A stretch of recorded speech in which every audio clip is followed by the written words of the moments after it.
శ్రీ గురుభ్యో నమః. శ్రీమాత్రే నమః. శ్రీ వేదవ్యాస విరచిత మహాభారతం ఉద్యోగ పర్వం. నారాయణం నమస్కృత్య నరం చైవ నరోత్తమం దేవీం సరస్వతీం వ్యాసం తతో జయముదీరయేత్. కథా ప్రారంభం. ఇంద్రుడు ఇంకా ఈ విధంగా చెప్పసాగాడు. కామ, క్రోధ, లోభాలు నరకానికి తెరిచిన ద్వారాలు. వరప్రసాదము, రాజ్యప్రాప్తి, పుత్రోదయము అనేవి ఒక్కసారి లభించడం కంటే కూడా శత్రుబాధ నుండి విముక్తి పొందడం శ్రేయస్కరం. శరణు వేడిన వారిని రక్షించడం మన విధి. కుటుంబంలో వృద్ధులను, బతికి చెడిన వారిని, సంతానం లేని అక్కచెల్లెలను మనం ఆదరించి పోషించాలి. దైవ సంకల్పం విద్వాంసుల సన్నిధిలో వినయం. పాపకార్య విరక్తి ధీమంతుల శక్తి.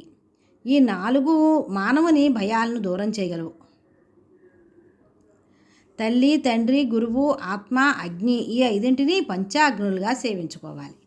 సిరి సంపదలు కోరేవారు నిద్ర, భయ, క్రోధ, అలసత్వ, దీర్ఘసూత్ర గుణాలను విడిచివేయాలి. ప్రజారక్షణ చేయలేని ప్రభు, నిరంతరం పరుషంగా భాషించే భార్య, శిష్యులకు విద్య నేర్పలేని గురువు, గ్రామ మధ్యంలో ఉండాలనుకునే గోపాలకుడు, వనవాసం మీద ఆసక్తి గల చురకుడు, వీరు ఎందుకు కొరగానివారు. ఎంత తొందరగా వీరిని విడిచిపెడితే అంత మంచిది. ఆరోగ్యం, సంపదలు, అనుకూలవతైన భార్య, చెప్పిన మాట వినే కొడుకు, జీవికకు పనికి వచ్చే విద్య, చక్కని సలహాలు ఇచ్చే స్నేహితుడు ఉన్నవారికంటే సుఖంగా బతకగలవాడు లోకంలోనే లేడు. రోగుల మీద ఆధారపడి వైద్యులు పెరుగుతారు. అజాగ్రత్తగా ఉంటే దొంగలు పెరుగుతారు. వ్యభిచార బుద్ధి గల పురుషులు వేశ్యలను పెంచుతారు. వితండవాదం కోరే విద్వాంసులు మూర్ఖుల చెంతకు చేరుతారు. సంరక్షణ లేని గోవు, వ్యవసాయము, విద్య, స్త్రీలు పాడవుతారు. విద్య నేర్చుకున్నాక శిష్యుడు గురువుని, వివాహం అయ్యాక కుమారుడు తల్లిని, కామభోగం అయ్యాక పురుషుడు స్త్రీని, నదీ ప్రవాహాన్ని దాటిన తర్వాత నావను, పని పూర్తి కాగానే తోడుపడిన వారిని, రోగం తగ్గిన తర్వాత వైద్యుని సామాన్యులు మరిచిపోతూ ఉంటారు. స్నేహితులతో కలవడం ధనప్రాప్తి, పుత్రపరిష్వంగం, సుఖ సంభోగం, సాటివారిలో కీర్తి పొందడం, ప్రియ సంభాషణం, మహాసభలలో సన్మానం, ఆశించినవి నెరవేరడం, ఇవి ఎవరికైనా సంతోషాన్ని కలిగిస్తాయి. ఈర్ష్య, ద్వేషం, అసంతృప్తి, క్రోధం, నిత్యశంక, పరభాగ్యోపజీవనం ఇంతకంటే దుఃఖదాయకాలు లేవు. ఇంద్రియ నిగ్రహం, శాస్త్రజ్ఞానం, ధీశక్తి, మితభాషిత్వం, యథాశక్తి దానం, కృతజ్ఞత, ఉత్తమ వంశంలో ప్రవహించడం, వీటి వలన కీర్తి వస్తుంది. ఉన్మత్తుడు, త్రాగుబోతు, క్రోధి, క్షుధార్తుడు, సావధానహీనుడు, లోభి, భయగ్రస్తుడు, కాముకుడు, వీరందరికీ ధర్మం తెలియదు. అపరాధులను సకాలంలో దండిస్తూ ప్రజలకు రక్షణ కలిగించిన వారి విశ్వాసం చూరగొనేవాడే ఉత్తమమైన ప్రభువు. స్నేహం, వివాహం, వ్యవహారం, ఈ 3 సమానులతోనే నడుపుకోవాలి. నిరంతరం ఏదో పని చేస్తూనే ఉండాలి. భోజనం మితంగా చేయాలి. నిద్ర కూడా ఎక్కువ పనికిరాదు. ఆశ్రితులను ఆదరించాలి. మంచిదారిలో సక్రమంగా సత్కార్యాలు చేయడం మన విధి. అందువల్ల తత్కాలంలో సత్ఫలితాలు కలగలేదని విచారించకూడదు.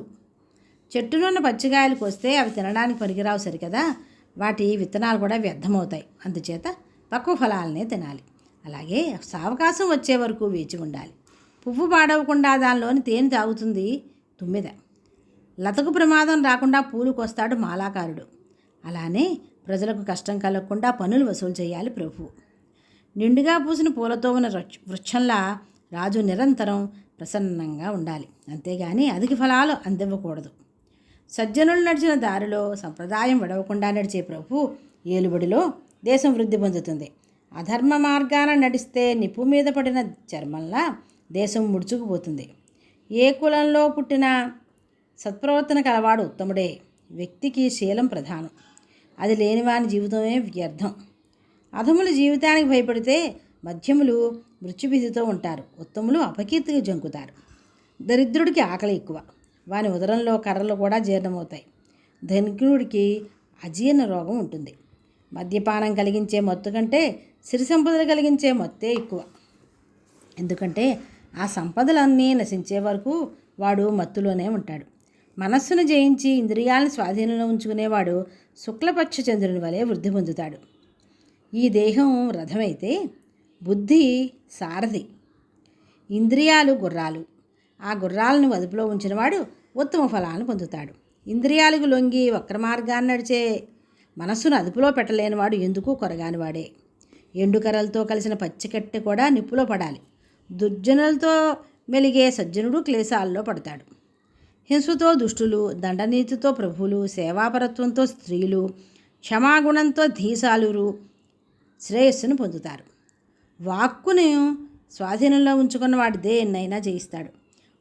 గొడ్డలి దెబ్బతిన్న చెట్టు మళ్ళీ చిగురించవచ్చు, కానీ కటువచనంతో బాధపడ్డ హృదయం కోలుకోదు. శరీరంలో గుచ్చుకున్న నిశిత సరాలను తీయవచ్చు, గుండెను నొప్పించిన పరుషవాక్కులు తీయలేము. విధి ఎదురు తిరిగితే వాని బుద్ధి నశించి పాపకార్యాచరణకు దిగుతాడు.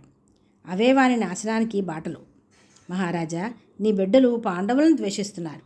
తేజస్శాలి, ధర్మవిధుడు, గుణసంపన్నుడు అయిన ధర్మరాజు మీ వారు చేసిన అన్యాయాలన్నింటినీ సహిస్తూ ఇప్పటికీ మిమ్మల్ని గురుభావంతోనే చూస్తున్నాడు.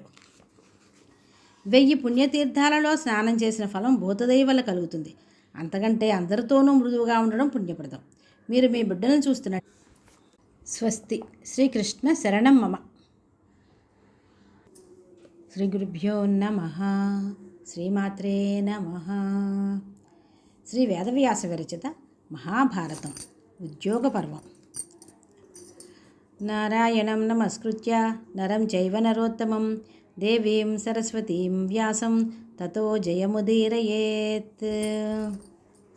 కథా ప్రారంభం. ఇంద్రుడు ఇంకా ఈ విధంగా చెప్పసాగాడు. కామ, క్రోధ, లోభాలు నరకానికి తెరిచిన ద్వారాలు.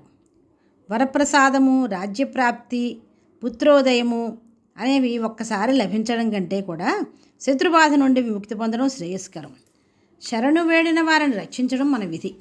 కుటుంబంలో వృద్ధులను, బతికి చెడిన వారిని, సంతానం లేని అక్కచెల్లెలను మనం ఆదరించి పోషించాలి. దైవ సంకల్పం విద్వాంసుల సన్నిధిలో వినయం. పాపకార్య విరక్తి ధీమంతుల శక్తి. ఈ 4 మానవుని భయాలను దూరం చేయగలవు.